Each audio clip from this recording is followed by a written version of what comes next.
Welcome to Pimpy's Investment Chat, where we keep investment talk simple. And here's your host, Pimpy. What is going on out there, peeps? Okay, there's not a whole lot happening in Iraq as far as news is concerned, but there is something regarding the exchange rate. And we're going to cover that here in just a moment. Before I get started, though, do me a favor and hit that thumbs up button. If you're not a subscriber, please do so, because when you do, it helps out the channel, and I surely do appreciate it. We got Russia and China getting ready to go in the gold standard. Yeah, they are. And there's already a gold and silver squeeze happening. So you can imagine what happens when you combine the two. Yeah, you should be invested in the gold and silver. Right now is the time to buy the shine. And when you go to buy your precious metals, go to our friends over at Money Metals Exchange. The link is down below in the description. If you are a first-time buyer and you spend more than $100, use promo code Pimpy, P-I-M-P-Y, and you will get a free half ounce of silver. Okay, we know what says Ramadan has started, and I'm wondering if that's the reason for the slow news at the moment. But anyways, you have right here, the federal court rejects the lawsuit filed regarding raising the price of the dollar. So it got me thinking. I said this before when it comes to the elections, and that is, how much power does the court have over the elections? If these people can't agree on candidates and you have one group of people being obstructionists, what are the courts allowed to do in regards to the election? How is that handled? Well, the same thing with the currency. The same thing with the exchange rate on the dinar. We knew they were going to court, but my thought was, well, what is the court going to do? What kind of power does the court have to do anything, whether it is for the election or for the currency? They don't. The exchange rate, if you remember correctly, what did Alawi say about the exchange rate and the devaluing of the Iraqi dinar? He said he wasn't sure why the politicians were getting all hussy and fussy about it, because they voted on this 2 years ago. 2 years ago. To devalue the currency.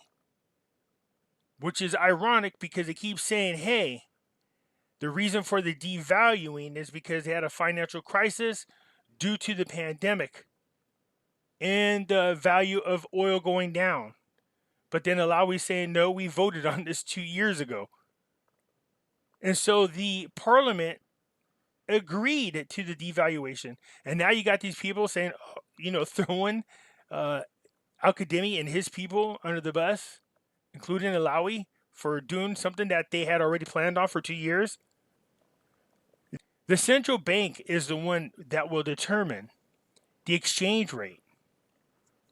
Now, I know it gets brought up. They consult on it. They sit with Parliament, let them know about it. Discussions are made. Discussions are had. But I think it's the Ministry of Finance who sits with the governor of the Central Bank of Iraq.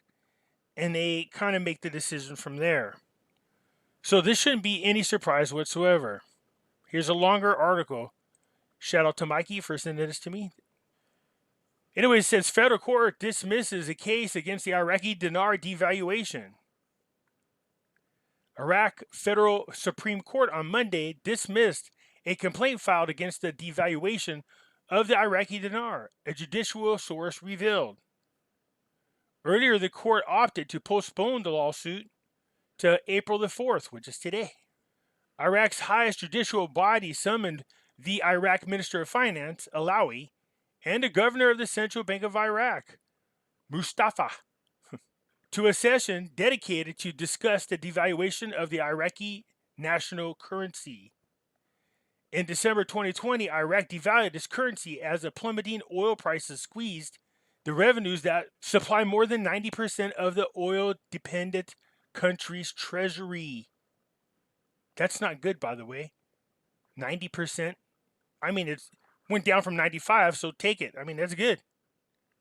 They need to keep lowering that dependency.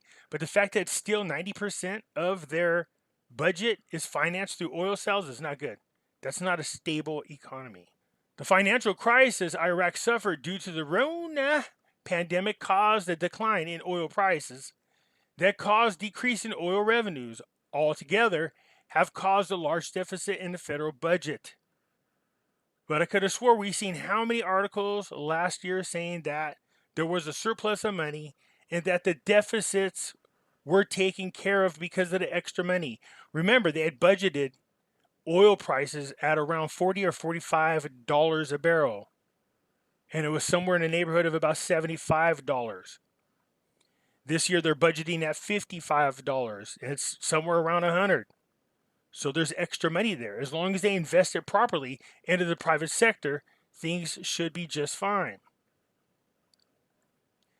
It said the OPEC members' economy has only a small manufacturing base, and almost all goods are dollar-priced imports.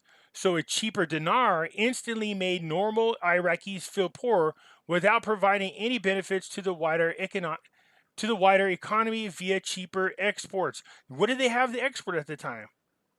That's what I was saying. In the beginning, I said they should reinstate the rate temporarily, buy all the things they need from overseas, and then go back to devaluing it for a while. They have no purchasing power. It makes sense to devalue the currency if you had exports so you could be competitive internationally. But they really don't have a lot. I'm not saying they don't have any, but not very much. And that's what this person's saying in this article. That who did it benefit? Well, it helped them rebuild their foreign reserves. That's for sure. It helped with the budget. We know that. But it affected the poor people and created even more people in poverty. Now, there's a solution. If you watch my last video, I said if Iraq is smart, they'll follow in the footsteps of Russia and make everybody buy their oil using the Iraqi dinar. Then the demand for the dinar would increase, giving it value. In addition to that, I'd go to the gold standard just like Russia is as well. Just follow in their footstep. It would cause a flood of foreign reserves into your country. It would increase the value of the dinar, and you would increase your gold holdings.